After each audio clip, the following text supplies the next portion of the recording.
Welcome to Women Matters. On this station. Brought to you by FC Wamco, makers of 3 Crowns Milk.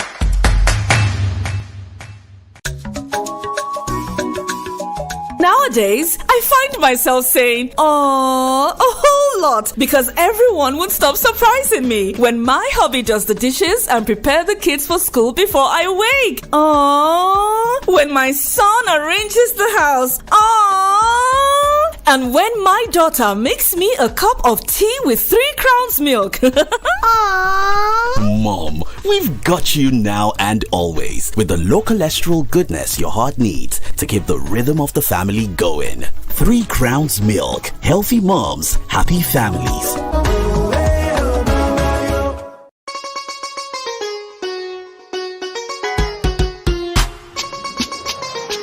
Ekule o, Akin o.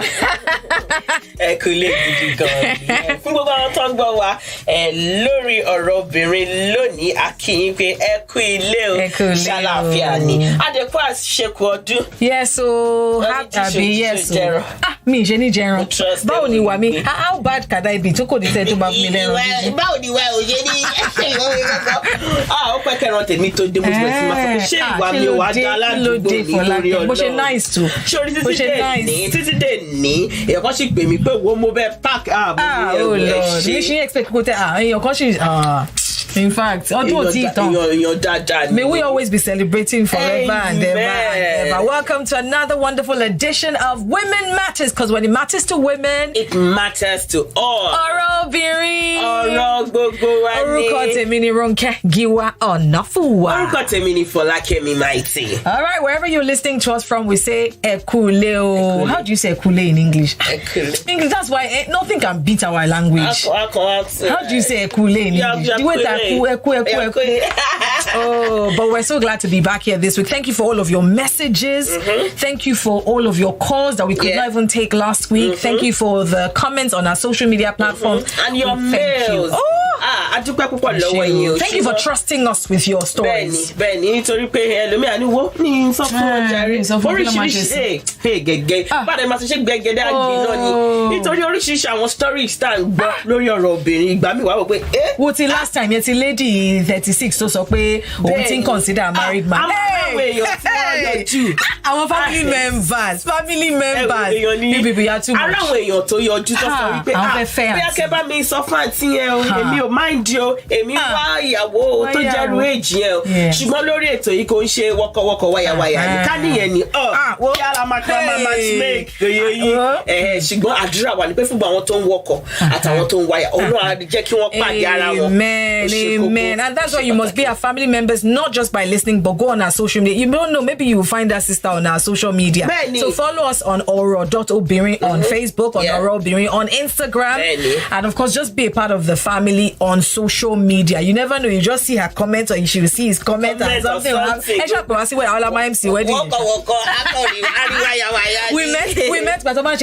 We met on one radio show called ORO OBINRIN. That's how we fell in love. Ìdùnnú kò ní kúrò lọ́rọ̀ wa lágbára ilé ètò aláìkan tí ẹ káàbọ̀ sórí ọ̀rọ̀ obìnrin Women Matter. Sponsored by 3 Crowns. That's right. So a dúpẹ́ lọ́wọ́ àwọn tó ń sponsor wa, àwọn tó tì wá lẹ́yìn. Àwọn onídùúró wa. Yes. Fún di èyí ẹ jẹ́ ká sáré lọ gbọ́ ọ̀rọ̀ látọ̀dọ̀ àwọn àǹbọ̀ ẹgbẹ́ basket yín àlòjọ ọjà.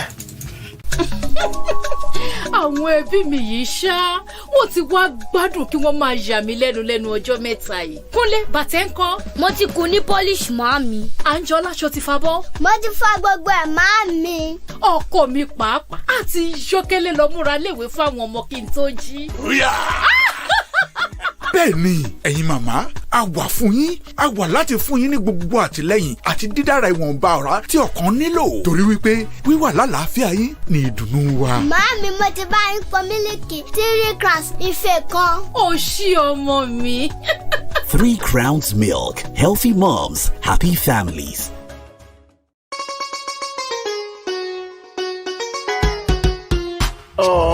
Ẹ ṣe tẹ̀dúró de wá lórí ọ̀rọ̀ obìnrin fún gbogbo àwọn èèyàn pátápátá tẹ́ pé wọ́n fi ìwé ránṣẹ́ sí wa tó fi àtẹ̀jíṣẹ́ ránṣẹ́ sí wa àkìyìn lónìí.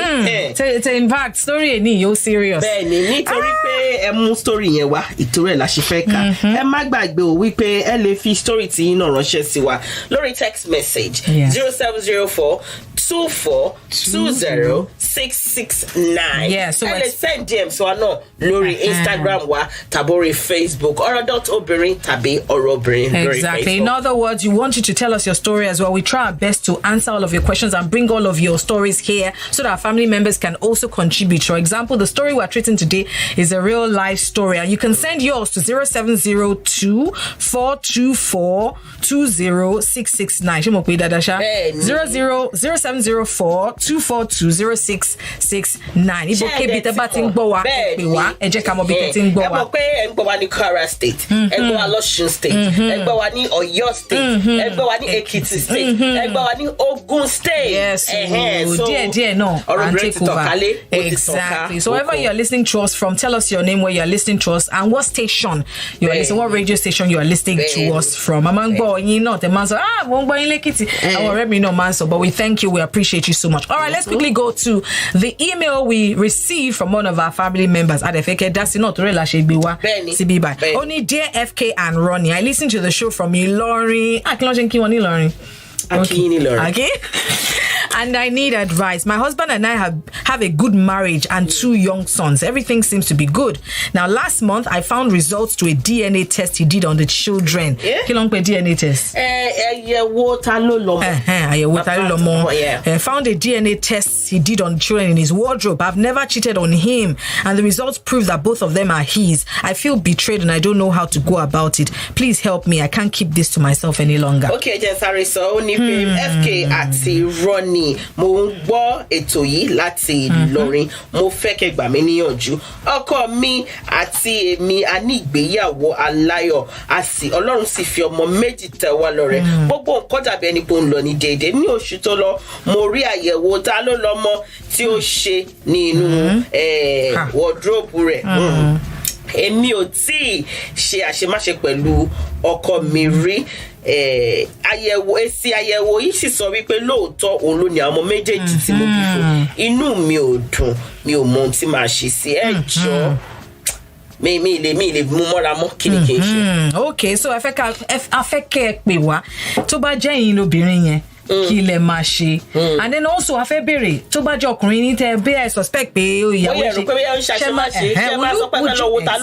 if you suspected your wife of cheating, would you secretly go and do a DNA on your children or would you ask her and just say, look, I need you to confirm if the children are mine? Ṣé ọ̀rọ̀ àyẹ̀wò ta ló lọ́mọ yìí ó pọ̀ oríṣiríṣi ìkíní ìkejì àwọn èèyàn ń ṣe gidi gan ni ó wá ń dàbí ẹni wípé ṣé kò wá sí ìfọkàntán nígbéyàwó mọ́ ni exactly. ṣé mo ń bo àwọn bàbá aláìgbáyé mi ò rò pé wọ́n ń ṣe o.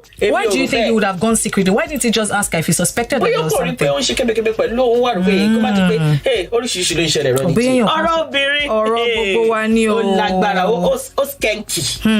Okay, so afẹ́ kẹ́ pé wá. ẹ lè pè wá sórí 074 242-0669.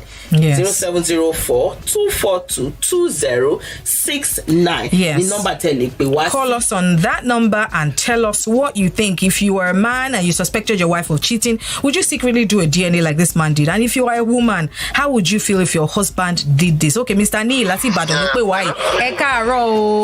thank you so much for calling us. Ọ̀rọ̀ yìí tí ọkùnrin yìí ó lọ ṣe àyẹ̀wò ta ló lọ́mọ lẹ́yìn ìyàwó wọn kí lẹ fi lórí ọ̀rọ̀ yìí. ṣẹ́yìn lè ṣe tẹ́ bá rí pé ìyàwó yín bóyá ẹ̀rù pé ìyàwó yín ṣe ṣégeṣége pẹ̀lú. Mo lè ṣe o. Mo lè ṣe o. Kí lẹ rò pé ìyàwó yín ṣe máa feel? You know, that's not so cool. Tẹ́ bá find out pé àwọn ọmọ yẹn ti yín ni kò ṣe nǹkan kan tí ò yẹ kó ṣe, kí ló ṣe máa feel? Tẹ́ ṣe tẹ̀lé pọ́ ọmọ yín méjèèjì ṣé máa jẹ́wọ́ fún pé ẹ ṣe ní abẹ́ kan máa mú mọ́ra bẹ́ẹ̀ ẹ ṣe ní fẹ́. Ìṣòro ẹ̀kú nìyẹn.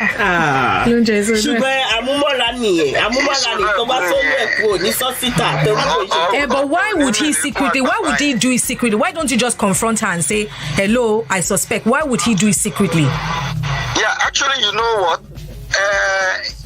The reason why I have to do it secretly is that I don't know what could happen after it.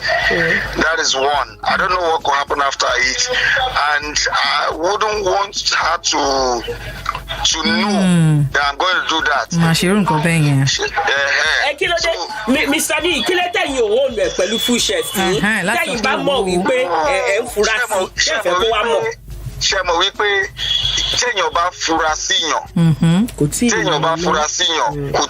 fìdí múlẹ̀ tán suspect kò tí fìdí múlẹ̀ tán so bí nǹkan bá dẹ̀ rí báyẹn màá wò ó wípé ọ̀nà wo mo lè gbà ọ̀dà jẹ́ kí n dọ́gbọ́n ṣe kinní láti fi rí àrídájú kódà even tí mo bá rí àrídájú gan wípé ókè o kinní yóò ń ṣe tèmi àbáwọn ọmọ yóò ń ṣe tèmi orí bíbẹ́ kọ́ ló gorí fún torí èèyàn ó kàn parẹ́ dànù tó bá lóun ṣe tún tẹsẹ̀ bọ̀ nǹkan míì tí ò yẹ kó má tẹsẹ̀ bọ̀ lẹ́yìn kéèyàn ó dẹ̀ rọra gbà fọlọ́run. Okay, ẹ ṣé o Mr. Niyi, thank you so much. Thank you so much. 0704-242-0669 òní nọ́mbà tẹ̀lé pè wá sí obìnrin wáyé dáadáa láì gbọ́dọ̀ sọ kejì ó wá ayé dáadáa láì gbọ́dọ̀ sọ kejì. One obìnrin nìkan náà ló lè mọ ọmọ tán tó lọ́mọ. Bẹ́ẹ̀ni. So I can imagine how men can feel somewhat suspicious if they had something. All right, so I call one not bang bowa bit bang wo. You can call us if you're watching us on social media. Call us on 070-242-0669. Okay, Mrs. Badmus láti Ìbàdàn ló dẹ̀ ń pè wá báyìí. Ẹ káàárọ̀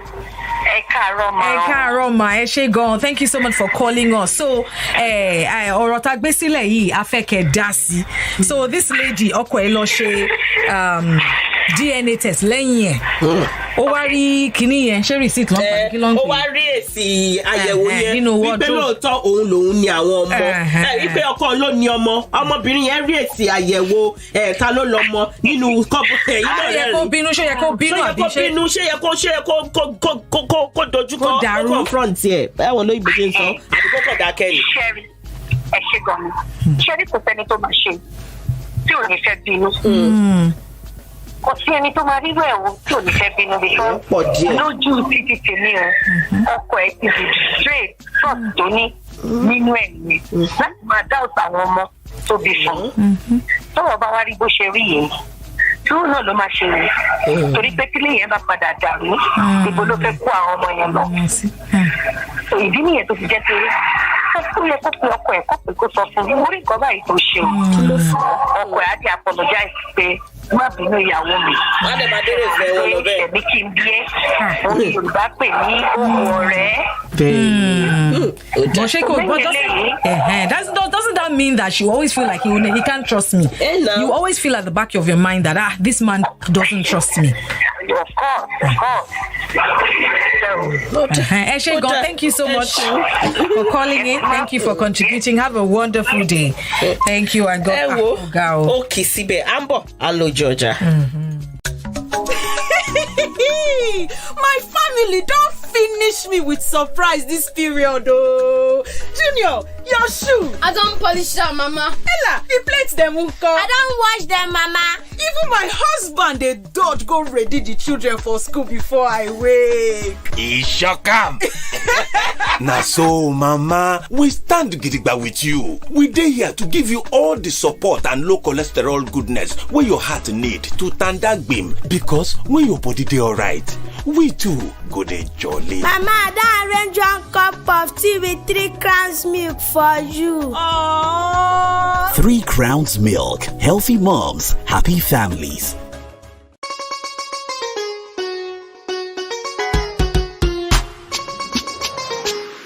Welcome back to Women Matters on your favorite radio station in your wonderful city, whatever city you're listening to us from.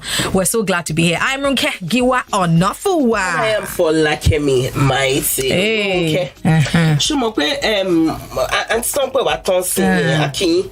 Ṣùmọ̀ wọ́n ní pé wọ́n á dáríjì bẹ́ẹ̀ àyà mi ó le.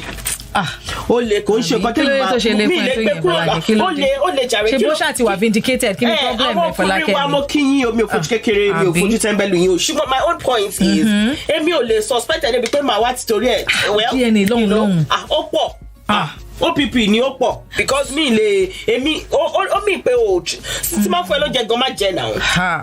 But imagine if this man had now found out that it was not. Hey, see, it's easy to ask a woman to forgive and to ask a woman to move on. But imagine if that man had found out that those children or one was not. Hey, heaven came down. Exactly. Show men, man forgive the way that man ask women forgive. No, calm down. Ó tó kéèyàn sọ pé òun fẹ́ lọ wo ta ló lọ mọ́. Nígbà tá agbọ́tọ́mọkùnrin kan tí ò pẹ́ náà tán lówó pé ta ló lọ mọ́ àbí nǹkan kan tó sún wọn débẹ̀ ọmọ ẹ̀yọ́ kọrí pé kì í ṣe tó mọ́ bọ́yẹ̀ slum ó dẹ̀ gbà lọ náà ó slum ó bà lọ. Èmi rò pójú kan làdá ni ẹ má jẹ́ ń di married counsel. But in this situation for Lakemi kò yẹ kó ká like God has vindicated you kí wọ́n ní problem wà dẹ̀ relax. Àdúpẹ́ lọ́wọ́ Ọlọ́run fún vindication yẹn ṣùgbọ́n still the fact that ó máa dùn yàn that means you don't trust me àjọ sùn àjọ jí àjọ wọṣọ kan náà ó ń ṣe máa já. So should she confront him or should she just pretend like she didn't see that? Nǹkan tá máa bèrè lọ́wọ́ should she confront èmi máa confront ẹ o. Hey, in fact darapọ̀ mọ́ wa ọ̀rọ̀ obìnrin ó lè lára mi. Ó pẹ̀lẹ́ Fọlákẹ́mi calm down ṣùgbọ́n calm down. Thank you very much to our sponsors for sponsoring this program. Thank you very much. Yes, Adúpẹ́ lọ́wọ́ yín. Thank you so much, and we hope that if you are listening to us from home and abroad, I mean we just finished the Salah holiday, but it's never too late to package something, package a hamper, put some milk in it, give it to your elderly ones. I'm okay, so many people have migrated these days. And they have elderly one in Ibadan. You know, it's always a good time to send something to them. Anyone in Ibadan, anyone lawyer, anyone Ekiti, Kwara, kò síbi tẹ́ẹ̀tì lè rí 3 crowns ra. Kò síbi tẹ́ẹ̀yọ́ 3 crowns. Ojú ni kò ń ṣàmọ̀ fọlọ́kọ ẹjọ́ ẹ̀rí pẹ̀ tọ́jú ara yín ẹ̀tọ́jú àwọn èèyàn tó wà around you. For those who are just joining us, let's read the story once again. It's a story of a woman in Ilorin. She sent us this message and she says she's in Ilorin and she needs advice. She says, my husband and I have a good marriage and 2 young sons. Everything seems to be good. Last month, I found results to a DNA test he did on the children in his wardrobe.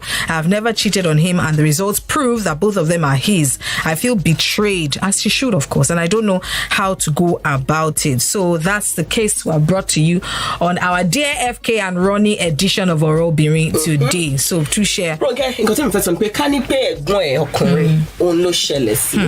Kí ni kíkan púpọ̀ wá fi hàn pé Arúnkẹ́ mo máa ṣe nǹkan báyìí kí ni nǹkan tí mo máa sọ fún I will be very cross with him. Particularly, why are you going behind her to do all those kind of things? If you're suspicious, sit her down and sit her down and tell her, mo suspect pe nǹkan bye. And if she too, she knows that her hands are clean, she'll tell you what's it. I mean, DNA, if you can afford it, do yes. In fact, they're saying now that look, every couple, in fact, DNA should be part of whatever it should not be a good yummy. Nǹkan máa ṣẹlẹ̀ o. Ṣé ọ̀pá nǹkan sọ wípé ọmọ àkọ́kọ́ tí obìnrin bá bí wọ́n ní ó yẹ kéèyàn suspect ẹ̀. Wọ́n ní pápá tó bá yẹ pé obìnrin yẹn ó ti léèyàn bíi méjì kan tó bá ṣe wọléwọ̀de tẹ́lẹ̀ tó wá fẹ́ kan ó yẹ oyún ti dúró lára ẹ̀. Bóyá bí ọ̀sẹ̀ méjì mẹ́ta kó tó fẹ́. Ìyẹn oríṣiríṣi ilé ló máa dàrú ṣáṣe rí 50% divorce rate eléyìí 99%. Bọ̀ ṣùgbọ́n páwọn kan wà tán máa sọ fún ẹ wípé táwọn bá rí wípé ọmọ tí ó wà nílé àwọn kì í ṣe tàwọn wọn láwọn ò ní lé àwọn ọmọ yẹn lọ. You understand? Wọn láwọn ò ní lé àwọn ọmọ yẹn lọ. Àwọn ọkùnrin ló sọ bẹ́ẹ̀ àbóbìnrin. Ọkùnrin. Àwọn láwọn ò ní lé lọ wọ́n ní because àwọn ọmọ yẹn kí làwọn fẹ́ kó di tiwọn. Ẹ wo à ń bọ̀ ẹ jẹ́ àdójú ọjà ó wọ́n ti lọ́wọ́.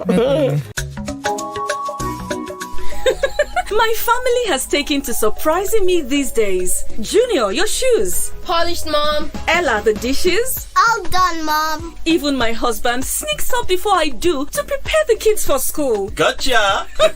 That's right, Mom. We've got you. We're here to give you all the support and low cholesterol goodness your heart needs. Because when you're healthy, we're happy. Mom, I made you a cup of tea with 3 crowns milk. Aww. 3 Crowns Milk. Healthy moms, happy families.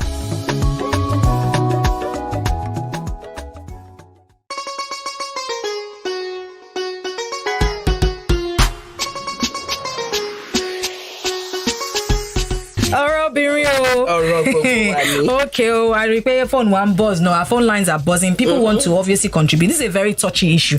When it comes to woman and husband and wife, no, it's always a touchy issue. I need Mr. Tayo Lati Badon.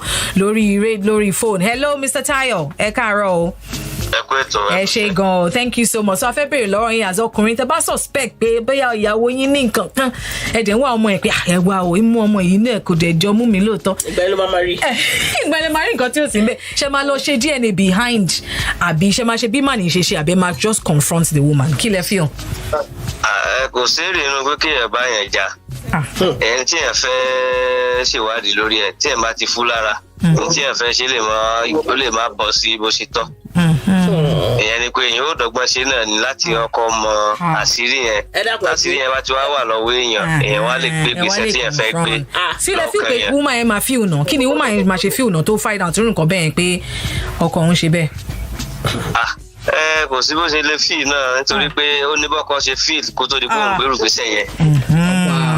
ó túmọ̀ sí pé kò sí ìfọkàntán láàrin àwọn méjèèjì lásìkò yẹn. no trust. ọkọ ìfọkàntán ìyàwó ló sì mọ ìgbà tásì yẹn bá tún pé ọlọ sí lẹ́yìn ajẹ́ pé kò fọkàntán ohun tó wà ńbẹ̀ náà nìyẹn. ọ̀rọ̀ ńlá ni ó tọ́ ní trust. ṣùgbọ́n ọ̀rọ̀ kan tó wà nípa DNA tí mi fẹ́ ká wò ó ní wípé ká pé ìyàwó tí èèyàn fẹ́ ó bímọ fún yàn gbogbo tó wá bí yẹn wá jẹ ọmọ tó ti dàgbà ilé iṣẹ́ yẹn lèyẹn lọmọ yẹn àwọn ọmọ yẹn ló lè tọ́jú ẹ̀ láti eke tó fi dàgbà tọmọ yẹn gẹ́gẹ́ bí bàbá yẹn tí yẹn bá bínú àbí díjú gan èèyàn gan lè pàdánù orí látàdá àwọn ọmọ yẹn tó pé àwọn ọmọ yẹn gan tó bá mọ̀ pé ìyá wọn ló ṣàṣìṣe wọ́n lè sọ pé irọ́ ẹni táwọn mọ̀ bàbá ni kò sí bàbá wọn. ó pín sọ́nà méjì ó sì gbọ́gbọ́n. Exactly. ó dáa ẹjọ́ kẹ́ tó lọ irú obìnrin tí ó rí èsì àyẹ̀wò pé ọkọ lọ ṣe ta ló lọ́mọ yẹn kí ni advice tí ẹ̀yin máa fún. ìmọ̀ràn tèmi ojú pé ó yẹ kó pọkọ rẹ̀ jókòó ni ó sì bi léèrè lọ́rọ̀ pé baálé mi kí ló dé tẹ́ gbèrú gbèsè báyìí lẹ́yìn mi ó túmọ̀ sí pé ẹ̀fọ́ kan sọ mi láti jọ ẹ̀. nítorí ọkọ rẹ̀ ló sì sọ ọkọ rẹ̀ náà wà lè sọ tó wà ní ọkàn rẹ̀ síta. torí ó ṣeé ṣe kó jẹ́ pé bóyá ó ní ìrìn kan tó ń rìn ní. Thank you so much, such a wisdom. Thank you very much. Have a wonderful day. ó ṣeé ṣe kó jẹ́ pé ó ní ìrìn kan tó ń rìn àbí bóyá nìkan tó ń súnmọ́ àbí nǹkan kan tó ń ṣe tó fi rò pé kébékébé tó mọbìnrin yìí ti báyìí àbẹ́mi mo lọ àbẹ́mi kan mo lọ mọ́ ó dẹ̀ ṣe ṣe kọ́ mọ́kàn lọ dúdú bá kan tí ò dúdú fámílì àwọn ọ̀bọ̀dá yẹn àwọn ọmọ pé àwọn méjì dúdú ó lè má rí nǹkan kan kókàn ló pé ṣáà ọ̀gbẹ́ tèmi ní ṣá àpótí àwọn ọkùnrin tó máa lórí tébù tá à ń wí tó bá bẹ̀rẹ̀ sí ní dákínì ìsọfún oríṣiríṣi ọ̀rọ̀ ló máa jáde. Absolutely. And I think trust is so important in a relationship, in a marriage, and the fact that the man started off with his own secrecy based on his lack of trust, you should not continue that way and then pretend you didn't see it. You must both sit down and start to rebuild that trust. Wherever the trust was broken from, it was broken from somewhere. You have to rebuild it, or else that's a fake marriage if you continued with each other that way. Oh, pretend you will not pretend one ṣe pátápátá. ọ̀rọ̀ obìnrin ọ̀rọ̀ gbogbo pátápátá ní sẹ́mọ̀ tí ọ̀rọ̀ bá ṣe bí ọ̀rọ̀ láàrin tọkọtìyàwó communication is key. èmi rò ó yẹ kẹ́ ẹ pera yín ní kẹsàn pé wá ń bì ó lè ẹlòmíì gan wà lọ fi ṣe jókì tí ò dá lára àbúgbà ọmọ yìí ṣe wá jọ kókò jọ kankan family ṣọmọ àwọn ọkùnrin kan àwọn family kan ti máa ń jà yìí lónìí ọmọ yìí gan ò jọ kankan family ìyàwó ẹni kò jọ yẹn kankan ní ọjọ́ bàbá yín lóko ní kíní kan obìnrin mi àkànṣọ ní pé ó rí mú ẹ ní orí pé mú bàbá ẹ ní àwọn family bàbá ẹ so tí ọ̀rọ̀ bá wà bẹ́yìn èmi rò pé kí tọkọtìyàwó kọ́pẹ̀rẹ̀ àwọn kan jọ sọ. It's not like pé wàá lọ máa ṣe lọ ṣe test lẹ́yìn mi yẹn. Exactly. It shouldn't be a big deal. If you have some issues, let's both sit down and decide. And if you tell me, this trend don't look like me. Yes, I know it will hurt the woman, especially if she knows that she hasn't done anything. But look, if the guy is asking that, let's do a DNA just for my mind to be at rest. There's no point going on in a marriage where both our minds are not at rest. Let's do it. So the women too, maybe don't take it too personally, especially when you know that you have nothing to hide.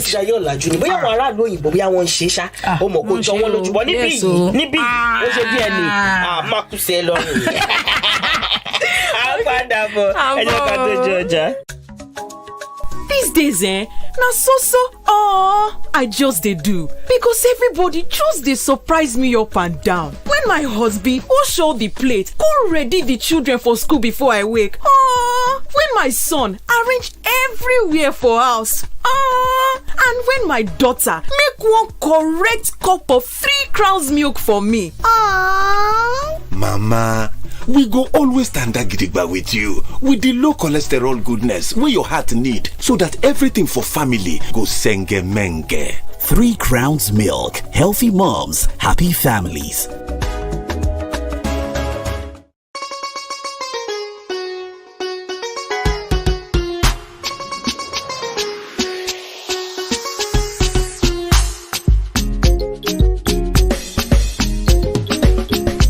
Okay, I need Buki from Abeokuta Wambiba. Hello, Buki from Abeokuta. How are you today?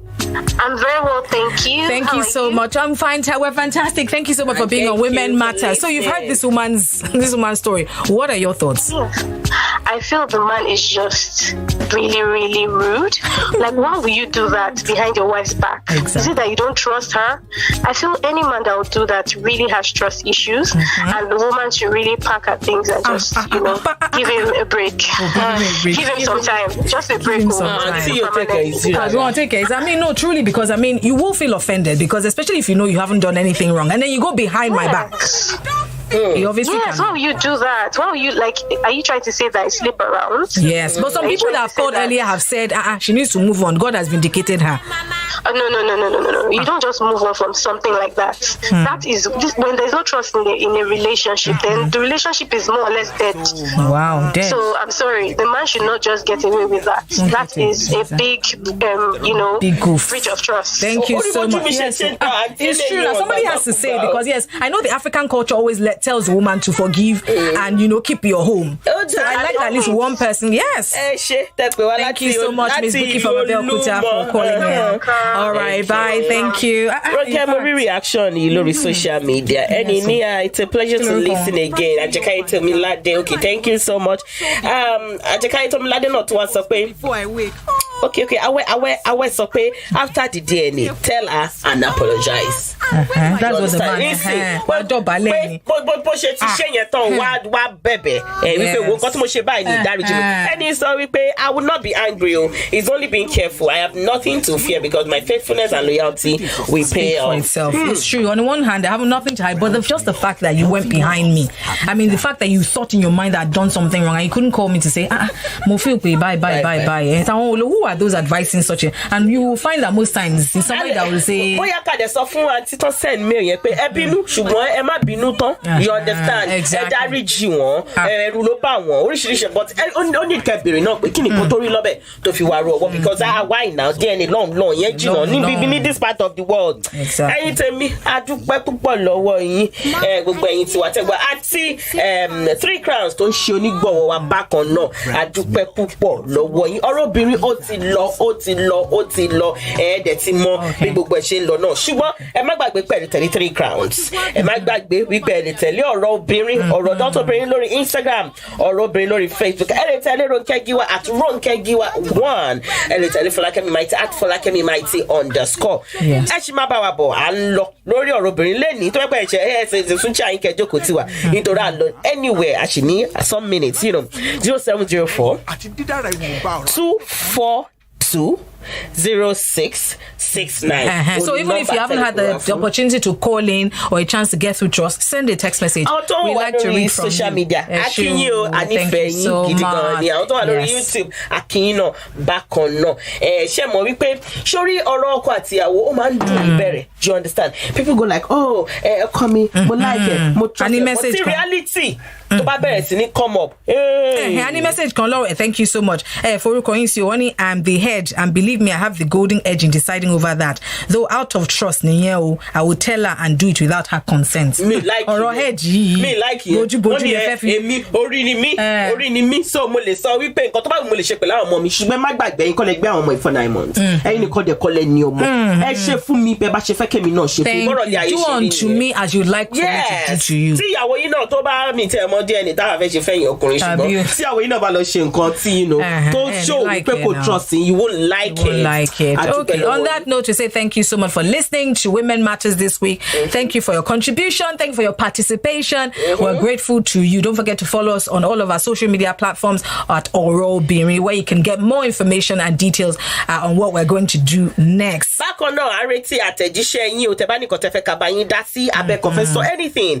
Ti mọ̀ pé ẹ̀yin ẹbí wa àti ẹ̀fẹ́ kẹ́ jìnnà sí ara 0704 2420669 nọ́mbà tí wọ́n máa kọ wá sí lórí ètò yìí náà nìyẹn àti wípé nọ́mbà tẹ̀lé fi àtẹ̀jíṣẹ́ ránṣẹ́ sí nìyẹn lórí ètò yìí ó tún dọ̀sẹ̀ tó ń bọ̀ lágbára Ọlọ́run. Yes, I'm Ronke Giwa Onofuwa. And I am Folakemi Mighty. Bye.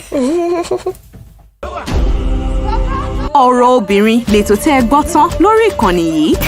FC Wamco ilé iṣẹ́ tó ń ṣe mílìkì 3 Crowns ló mú ètò yìí wá.